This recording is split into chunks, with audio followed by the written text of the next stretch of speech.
So thank you so much for joining us today for the very first episode of From Passion to Purpose. And quite honestly, creating this podcast and this video has been one of my passions for a very long time. And I couldn't have asked for a better first guest than my friend, Tara McClary Reeves. And Tara, I am so grateful that you are willing to join me today to share a little bit of your story.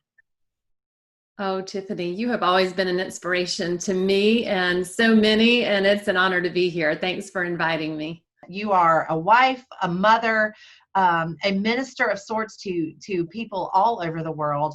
You are a children's book author, and you are an amazing public speaker, an entertainer. You have such an interesting story to tell. Let's start with your family, because I know that that's how most people probably at least found out about you in the beginning. Your father and mother, I've heard you say on numerous occasions, your father couldn't tell his story without your mother. So let's talk about Cleve and Deanna and their story and how that has really led you to become the advocate that you are today.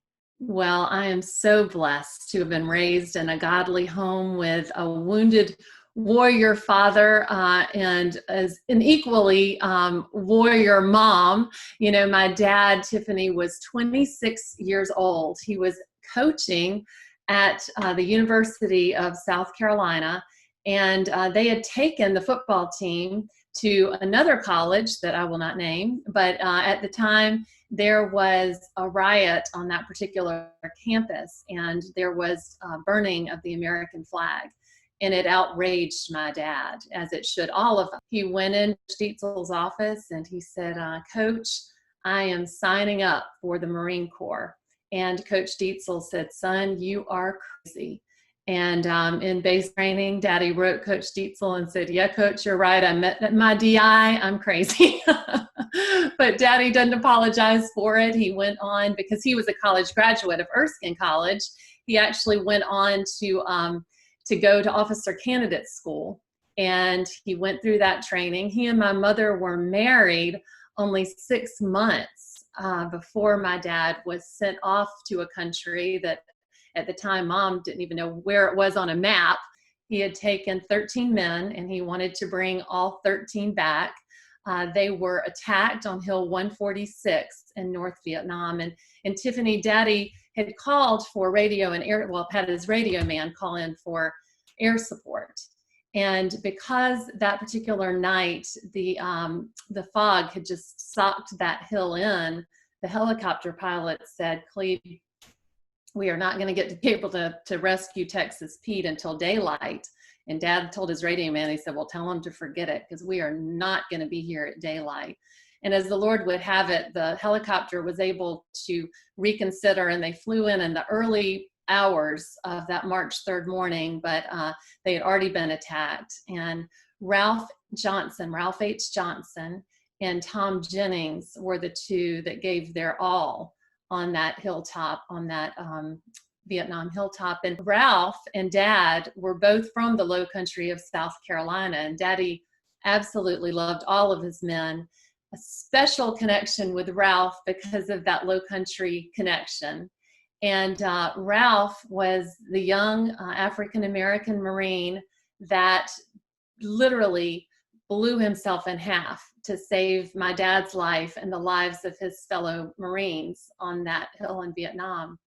And as the Lord would have it, you know, Dad, thank the Lord, would come back. Now, he was minus a left arm and left eye, so he suffered tremendous injuries over there on that particular leadership mission, especially. And he was sent back to Bethesda Naval Hospital. Senator Strom Thurmond was very influential in getting my dad back to medical care stateside. My mother, as I said, they had only been married 6 months before Daddy went to Vietnam.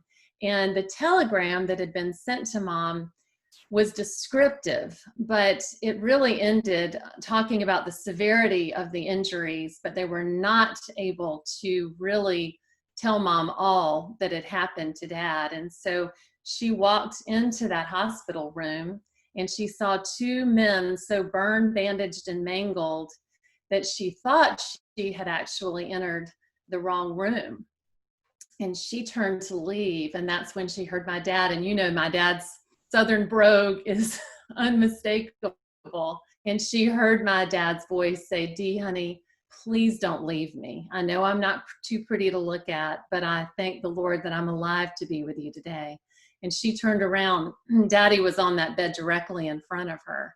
And in his mind, he really did fear that their marriage was going to be a statistic, because sadly, over 65% of the wives of wounded Vietnam veterans did turn and leave their husband. And they just celebrated 53 years of marriage, and their commitment to love is such an inspiration. But I think that hearing that story of what your father went through and your mother, I think that is the beginning of that passion for you that led to your purpose to be this champion for the hidden heroes. And I've heard you speak about that so often. And I think that is quite a bit of your passion and your purpose. And it's because of the example that your father led as well, and watching your mother as well. And let's talk about that, your work for those hidden heroes. Tiffany, as until I was in middle school, just how much my mother did for my dad. My mom has a beautiful voice, and she actually was in Nashville, Tennessee, recording. And that weekend she said, "Now, honey, I'm going to be gone for 3 days." And I was in 8th grade, I think. And she said, "I want you to make sure that you button your dad's shirt and you tie his shoestrings, and you cut up his food when y'all go out to eat." Wait a minute. Dad doesn't do these things. And it dawned on me, because dad, I mean, literally his left arm is off above his elbow. His right hand only has 2 fingers, which work, because when that second grenade came in, this arm had already been blown off. This hand caught all of that shrapnel that would have gone into his right eye. I mean, God literally used this right hand to preserve dad's sight in his right eye. He still has metal in 3 places in his right eye that doctors say can shift at any moment and he'd go blind. So, I mean, every day is a gift for him. So in my mind, in my little girl mind, because daddy is, because you've been around dad. I mean, he does can't is not in his vocabulary. He's from a word that we would ever need an excuse to say. There's no excuse to say can't for him. So he literally just perseveres with, he has an amazing spiral when he throws a football. He can serve a tennis ball. He literally tries to do everything. He's an amazing golfer now. And so I never associated the fact that my dad was he was unable to do those things. It's not that he couldn't, it's just he was unable. Mom met those needs for him before I would even notice. Before she would get herself dressed in the morning, she knows how men like to be independent. And so she would get him dressed in the morning. And so that really was an eye-opener to me. And cutting his steak, cutting his chicken or whatever he was eating at that particular time, buttering his bread, those were instinctual things that she thought of. And I love in 2 Corinthians 13, the love chapter, but one particular verse or clause in that passage that really stands out to me, it says, "Love is not self-seeking." And that means that you are literally looking to serve and meet the needs of others before yourself. And that's a different way of thought, in our world today, because there's so many. You can just get on the highway and see people not letting others merge in, because we have somewhere to go, that we are very much prone to self-preservation and thinking of our needs first. And God's word is the antithesis of that. And so I love the fact that Mom modeled that so much for my dad. And dad celebrated and didn't overlook her service and sacrifice to him. He's very complimentary and appreciative and gives little love taps along the way. But yeah, I've been blessed. And we're not a perfect family by any means. We have our arguments and our strife and our bad days for sure.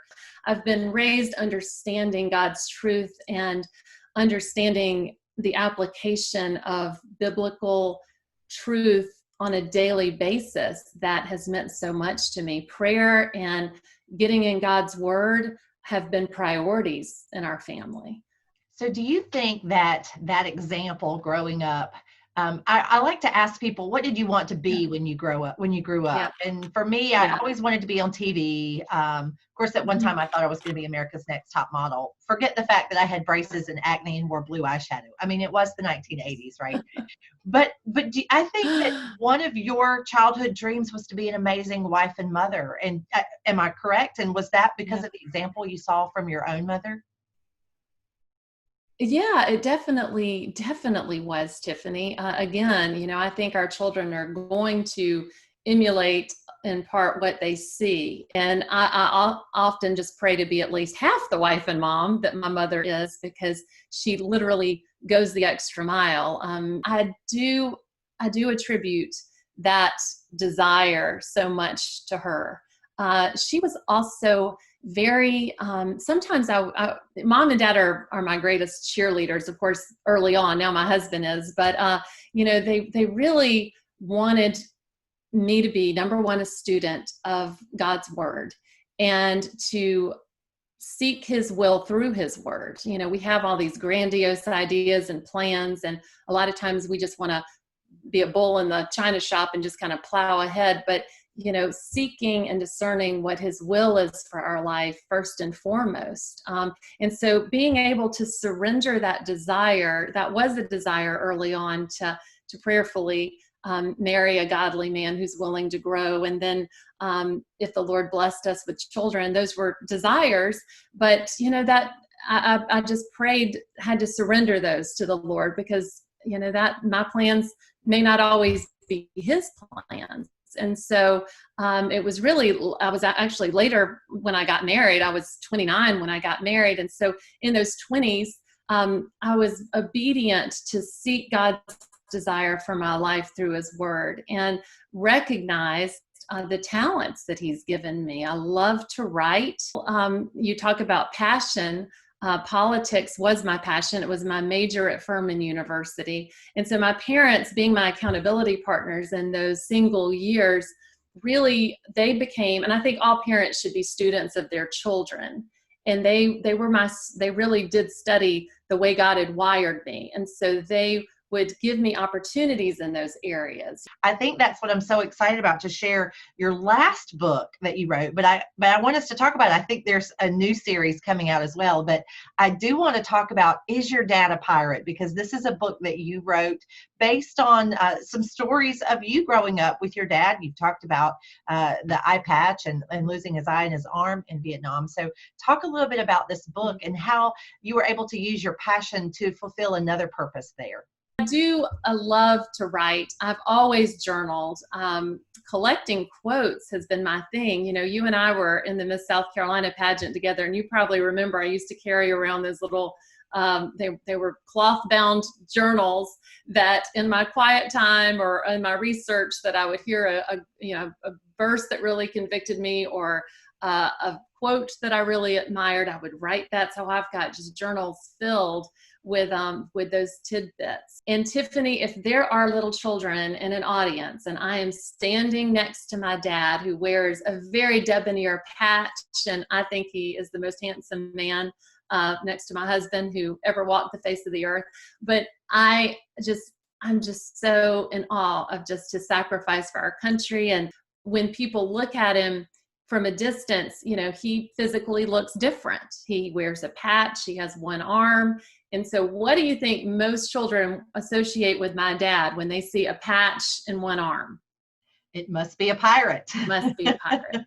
So to this day, if I am in a group and there are little children, I will be having some little one tag or tug on my shirt sleeve and say, "Is your dad a pirate?" That's the question I've gotten my whole life. Even in elementary school, when dad would come pick me up or come watch one of my plays at school, all my friends, "Is your dad a pirate?" And how did you answer that question back then as a child? Did it bother you at first? Absolutely. Because, children are conformist. And, when something is different, it's disturbing, because you just want to fit in. You don't really, I'd never really thought of my dad looking differently because I'd never known him different. Now, in the book that I write, because I allowed the protagonist of that book to actually remember what her dad looked like before he went off to war. And I did that intentionally because in my ministry to military families, the majority of the children that I'm blessed to interact with, that is their story. You know, they remember their dad going off with 2 arms and 2 legs and 2 eyes, and many of them coming back looking very different. And so to me, that's a bigger adjustment.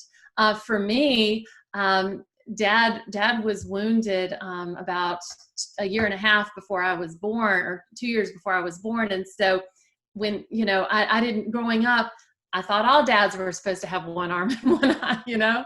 And so I didn't really associate that until I did get into school. And from first grade on, that was definitely a question that I would battle all of the time. And yes, you know, when all of a sudden it dawns on you, then your face gets red and you kind of go through the heart palpitations of like, oh my goodness, you know, now I know why everybody's staring. You know, Mom has done such an incredible job, not just with Krista and me and raising us in terms of appreciating the sacrifice that our wounded warriors have made, but talking to those children in a way that's so constructive. I think we as parents sometimes we don't want to be put in an embarrassing situation when our child goes up to somebody and says, well, why do you look different? Because then that's now all of a sudden we are brought into a conversation that is going to be exhausting emotionally sometimes. But I love the fact that there was never an exhausting conversation to my mom. You've met my mom. I mean, Mom and Dad do not meet any stranger at all, but they just, that's who they are. And I love that about them. And so Mom did such a great job not dismissing any of those questions, but she would engage. But we were at the grocery store and a little girl saw my dad and my mom with me. And the little girl asked, she said, is your dad a pirate? And my mother turned around and engaged and she said, oh no, sweetheart. He gave his arm and he gave his eye in service to our country. He is a veteran. He's a hero. And she explains to children really what patriotism is, what that red stripe in our flag means, that represents the blood of men and women like my dad that have chosen to give in service to our country because they recognize the value of freedom that we have here, and they want other countries to be able to experience that same freedom and liberty. And she just has done such a great job. This has been so much fun to just spend some time with you. I could sit here and talk to you all afternoon, but I know that we can't do that. And we didn't really get a chance to talk much about Krista today, but what a remarkable sister you have. I mean, your story of your parents, that you and your sister are both representative of what your parents have taught you, and you guys are so close. And I know that she is one of your very best friends. She's truly she's the sweetest girl. She's the sweetest girl I've ever met. I've never met a sweeter heart than my sister. She's got a lot of my mom in her in terms of her empathy for other people. Not that I don't, but Dad and I, Dad and I are very driven. And so like we wake up kind of with a goal list about, things that we want to get accomplished that particular day. And and Krista and Mom could talk to a person on the phone for 4 hours and be completely fine. I was in 6th grade. I used to hate it when my mother would go to the grocery store because it would take her 2.5 hours. I mean, she was visiting with everybody because, in South Carolina, it used to be that's where you visit with everybody. That's where you catch up with the neighbors. And Mom had picked me up from school at Waccamaw.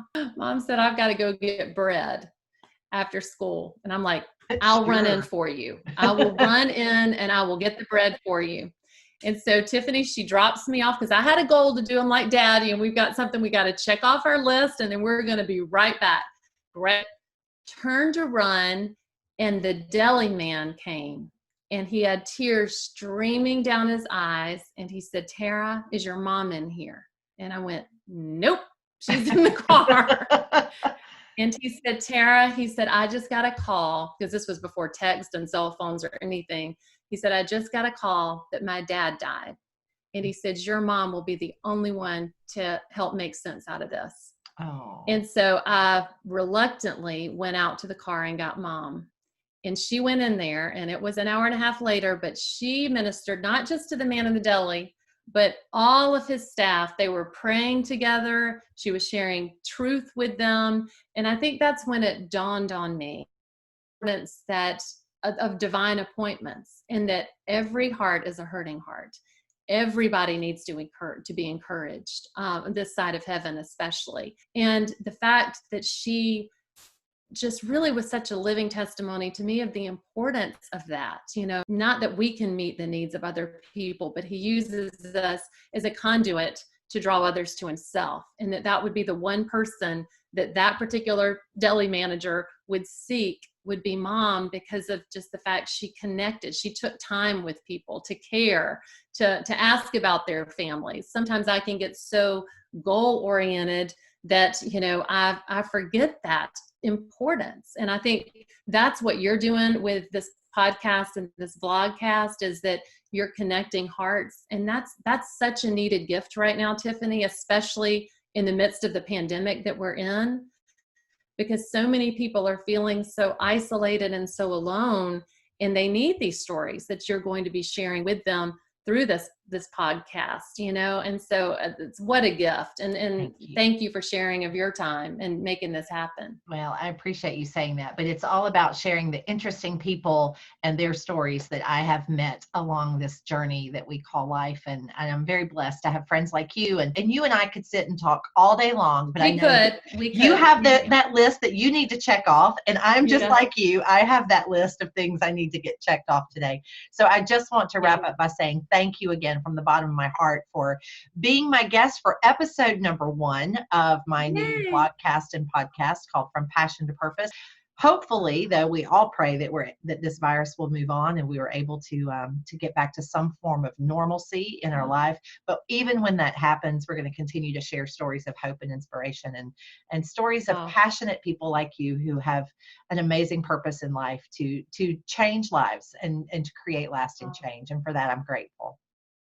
Oh, Tiffany, thank you. Well, to God be the glory. I certainly don't do the changing. He does. And I'm just grateful for this opportunity and this vehicle that you've shared with me. And I'm looking forward to sharing it with my friends too. So thank you. Thank you.